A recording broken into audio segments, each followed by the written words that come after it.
সবচেয়ে উত্তম মহিলাকে? আলী রাদিয়াল্লাহু তাআলা আনহুকে জিজ্ঞাসা করছে, বলছে ফাতেমার চেয়ে উত্তম মহিলা আর কেউ হতে পারে না। বলছে ফাতেমার স্বভাব কি?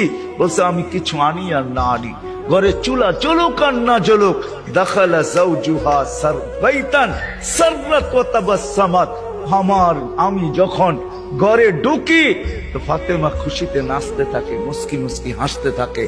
আজ পর্যন্ত ফাতেমা জিজ্ঞাসা করে নাই কিছু আনো নাই কেন, হাত খালি কেন। আবার এটাও বলছে 2 টোকা আমার কোনোদিন দিতে হয় না, 1 টোকা দিতে দেরি। ফাতেমা দরজা খুলতে দেরি করে না। জিজ্ঞাসা করছি এত তাড়াতাড়ি দরজা খুলিস কি করে? আব্বা শিখায়া দিছে ফাতেমা আলী যেন দরজা টোকাটুকি না করে, বলে এই জন্যই দরজায় পিঠ লাগায় দাঁড়ায় থাকি, টোকাটা যেন আমার পিঠে পড়ে। পিঠে সুখ কাকে বলে? আমি তো সন্তানেরটাও দেখাইলাম, একটা না 100 দেখানো যায়। বাইজিদ বোস্তামি এমনি ওলি হয় নাই। হায় হায় হায় হায়।